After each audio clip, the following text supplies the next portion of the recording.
10多年前，这里曾被描绘成新加坡旁边的未来之城，一个雄心勃勃的超级项目，带着1000亿美元级的宏大口径与容纳数十万甚至上百万人口的野心凭空拔地而起。然而，命运似乎开了一个巨大的玩笑。10多年过去，这里不仅没能如愿成为繁华的国际都市，反而在经历漫长的大片空置后，被全球媒体冠上了鬼城的标签。更让人唏嘘的是，2026年7月底，马来西亚警方在森林城市及镇灵山一带展开突袭，一举铲除了一家跨国电信诈骗集团，逮捕了335名犯罪嫌疑人。8月12日，BBC 等国际主流媒体的深度报道，再次将森林城市推上舆论风口浪尖，标题甚至直接将其描述为从鬼城演变为诈骗窝点。从曾经风光无两的未来地产神话，到沦为跨国犯罪的避风港，森林城市为什么会走到今天？而更耐人寻味的是，就在它被贴上诈骗窝标签的同时，马来西亚政府却在全力推翻旧剧本，赋予它特别金融区的新身份。而这场转型背后，真正绕不开的，其实是隔海相望的新加坡。那么，森林城市真的彻底失败了吗？新马经济特区与新加坡的经济辐射，又能否成为救活这座危城的终极良方？要理解森林城市的困局，我们先要探寻这场狂想曲最初的起因。森林城市的诞生，本质上是柔佛与新加坡之间巨大发展落差的产物。新加坡土地昂贵，人口密度高，资源极度稀缺，而隔海相望的柔佛，土地成本低，空间大，距离新加坡仅一水之隔，一个极具诱惑力的商业逻辑就此形成，把新加坡的高收入人口、资本和消费需求与柔佛的土地优势结合起来。2013年前后，碧桂园入场，与柔佛州相关机构合作，随后开始大规模填海造岛，规划非常宏大，多座人工岛，总面积约30平方公里，规划人口几十万乃至接近100万。它不是简单建一个住宅小区，而是试图凭空造出一座完整的新城市。而它最核心的卖点，从来不是马来西亚房子，而是4个字：新加坡旁。对中国投资者来说，这意味着距离新加坡近，房价比新加坡低，海外资产配置。第二，居所想象。森林城市一度成为中国房地产企业海外扩张最具代表性的项目。但转折来得比预想中更快。2017年前后，中国对资本外流和个人购汇进一步加强监管。森林城市最大的优势，高度依赖海外，尤其是中国买家，瞬间变成了它最大的风险。客户还在，但钱不一定能顺利出去。于是第一个致命问题出现了，一旦外部资金停止进入，整个商业模式就开始承压。紧接着是2018年，马来西亚大选后政局生变，马哈蒂尔重新担任首相后，对森林城市的定位提出尖锐质疑。为什么要在马来西亚土地上为外国人打造一座大型城市？与此同时，外国人购房、长期居留等政策的不确定性也开始影响海外投资者信心。森林城市卖的从来不只是房子，而是一个完整的故事。买房加居住加投资加新加坡生活圈，一旦政策环境发生变化，这个故事就开始松动。如果说前2次危机还能通过营销和政策调整解决，那么2020年的疫情几乎是直接打断了森林城市原来的商业模式。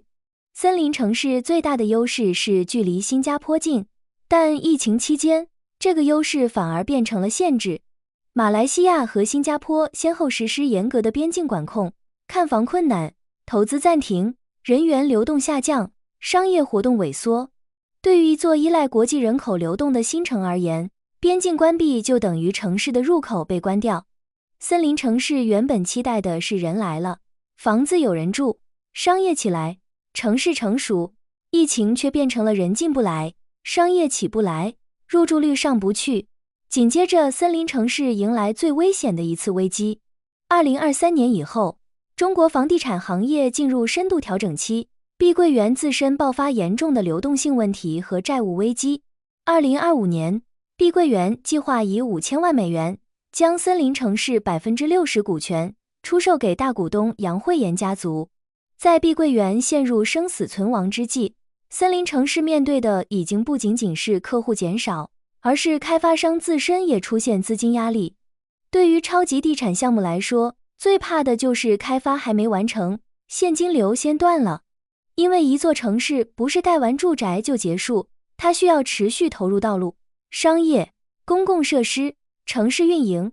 于是森林城市进入了最尴尬的阶段，房子有了，但城市没有完全形成，建筑很多，但人口不足，基础设施存在，但商业活力不足。截至2026年，项目已建成约 2.6 万套住宅单位，约 80% 已售出，吸引了来自20多个国家的近2万名居民。但相比规划容纳70万人的目标，这个数字仍然远远不够。有媒体甚至报道入住率不到 5%， 鬼城的标签由此真正形成。但故事并没有在这里结束，因为如果只讲到碧桂园危机，这只是一个失败房地产项目的故事。真正值得关注的是，马来西亚没有放弃森林城市。为什么？答案是柔佛。新加坡经济特区 JSSEZ， 柔佛的战略地理价值依然不可替代。伴随着柔佛、新加坡经济特区 JSSEZ 的正式推进，马来西亚对森林城市的定位发生了根本性转变。过去，碧桂园想做的是新加坡旁边的海景豪宅，而现在，马来西亚官方希望将其打造为新加坡经济外溢的官方承接平台。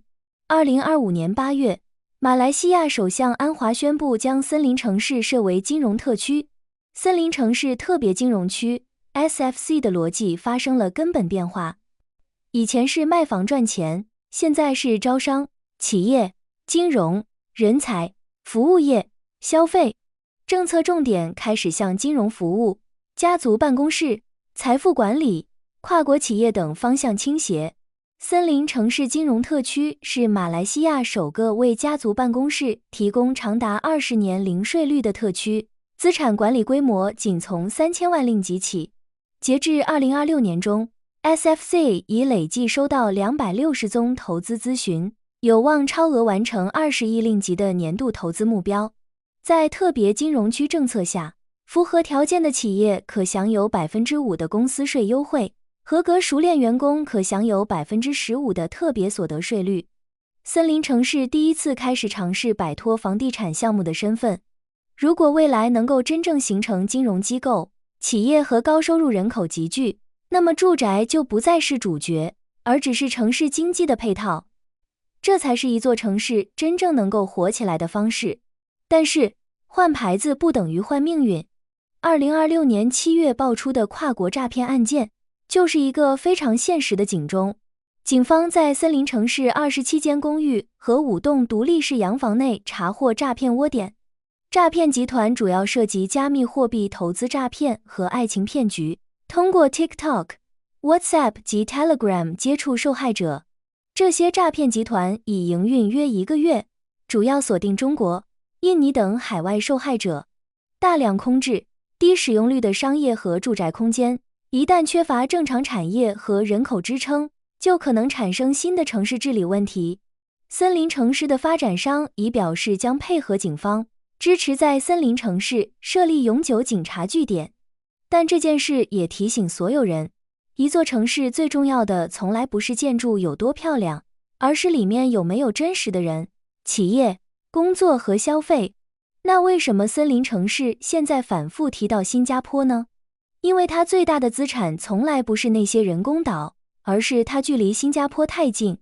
随着新柔地铁 RTS 即将建成通车，以及 JSSEZ 进一步推进，新加坡与柔佛之间的人员、资本、企业和消费流动可能进一步增加。于是，一个新的区域经济模型正在形成。新加坡提供高端金融、总部经济、科技和专业服务；柔佛提供土地、制造业、办公空间和生活成本优势；森林城市则尝试扮演金融、旅游、住宅、商业和跨境消费的整合角色。如果这个模式能够成立，森林城市最大的价值可能根本不是自己变成一个新加坡，而是成为新加坡经济体系之外的一块缓冲区和承接区。柔佛投资促进局也明确表示，森林城市的目标不是直接与新加坡竞争，而是作为一个互补性的区域中心。综合来看，森林城市究竟能否浴火重生，取决于3个极其苛刻的先决条件。第一，必须摆脱房地产依赖。如果仍然依赖卖房、涨价、吸引投资客的模式，很难真正复活。必须建立由企业、就业、金融、消费和人口组成的完整经济循环。第二，必须真正融入 JSSEZ。森林城市不能自己玩，必须成为新马经济特区的一部分。只有新加坡和柔佛之间真正产生更多经济联系，它才有机会获得持续客流。第三，必须解决城市信用，这是最难的一关。经历了政策变化、疫情、开发商债务危机、低入住率、诈骗事件之后，投资者真正需要的已经不是漂亮规划图，而是这里未来到底有没有人，有没有工作，有没有企业，有没有长期稳定的政策。10多年前，森林城市怀揣着在新加坡旁边再造一座超级城市的狂想破土而生。10多年后，惨淡的现实让他明白，他永远无法成为第二个新加坡。但命运并没有完全关上大门，他依然拥有另一种可能，成为新加坡经济繁荣向外辐射的最前沿承接点。这一次，森林城市压上的不再是中国房企的杠杆神话，而是新马两国区域经济一体化的时代红利。它究竟是会继续陷在鬼城与诈骗窝的泥潭里难以自拔，还是能够借助特别金融区与新柔地铁的东风实现逆风翻盘？屏幕前的你，又是怎么看的呢？你认为在新加坡经济红利的带动下，森林城市能够彻底摘掉鬼城和诈骗窝的帽子，实现真正的涅槃重生吗？欢迎在评论区分享你的观点，我们一起讨论。